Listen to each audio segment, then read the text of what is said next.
Thank you for having this hearing. My name's Ken Kneidel. I'm a biologist. I'm from Charlotte. I'm a volunteer with Greenpeace and NC Warren. And just last night in Charlotte, we had a big solar meeting. I really wish that's where we were headed. I think that is where we're headed. But tonight we're talking about nuclear. I was excited for a moment when I heard that the NRC had been ordered to set aside its waste confidence policy and assess the environmental impacts of nuclear waste. But after reading through the draft of the new policy, my excitement quickly evaporated. I'm a realist. I've spoken at a lot of energy hearings, and one thing I've learned is that government agencies and commissions that are supposed to be protecting the public are generally controlled by the corporations they're supposed to be regulating.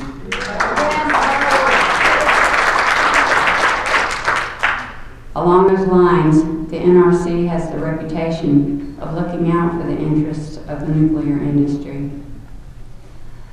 Reading about your current proposal confirms to me that your goal is to ensure the future of nuclear energy, an industry that should have no future. I see no hint that you have any intention of trying to protect the public, now or in the future. What makes me think that you're protecting the nuclear industry?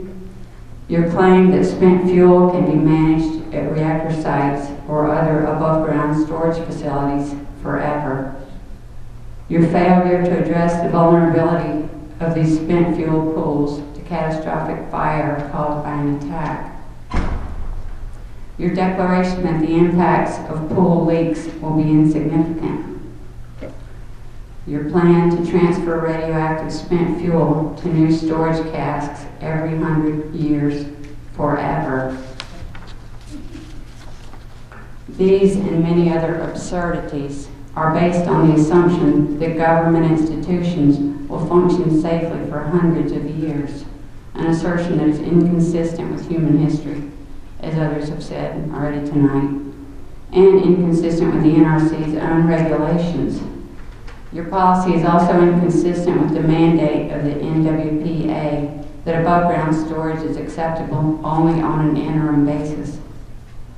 So I'm asking you, members of the NRC, to behave as though you actually are acting on behalf of public safety and stop protecting corporations that are profiting from nuclear energy. I'm asking you to behave as though we still have a government that serves people, not corporations.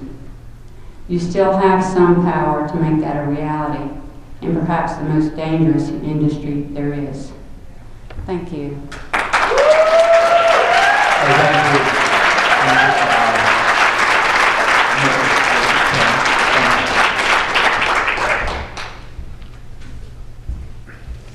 I'm Ken Kneidell. I read your report and I admire the effort you put forth to look at everything from tornadoes to terrorism, but I got hung up on time.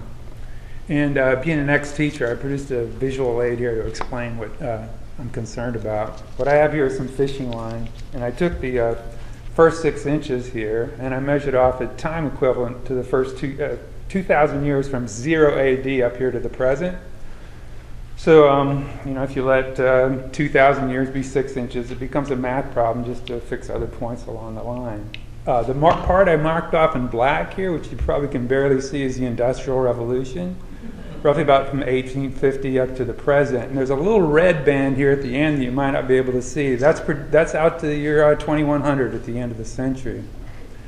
When I'm thinking about time, that's the time I'm mainly thinking about. What's going to happen just by the end of this century. And scientists predict not a lot of good things. In addition to climate change, we may lose a quarter to half the world's species. We're going to lose our fisheries. Our water tables are threatened. Add another half an inch if you want to, extend time a little bit. We're going to run out of oil. We're going to run out of coal, and we're going to run out of natural gas. The point is, scientists right now have not a very clear idea of what the world's going to look like in just 100 years. And you're saying you know what the world's going to look like 250,000 years from now, a place where we can store radioactive waste safely. To me, that's just ludicrous. To help you get a handle on the length of time that we're talking about here now, Sally's going to pull out this fishing line. And it doesn't take long until she gets just to 6 feet.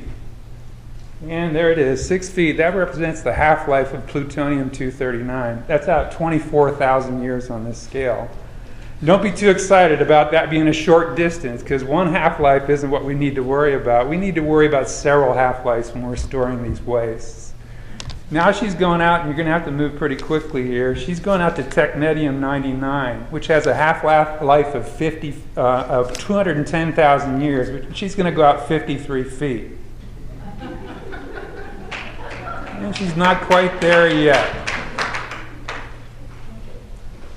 Goes Sally. If she were to continue to do tin 126, she'd go out 58 feet. Selenium-79, 82 feet. Zirconium-93, 375 feet. Neptunium-237, 500 feet. Cesium-135, 575 feet. Palladium-107, 1,625 feet. And Iodine-129, 3,925 feet. That's 3/4 of a mile. And you're telling me we can store these? Yeah, right. Well, we'll lose more than that.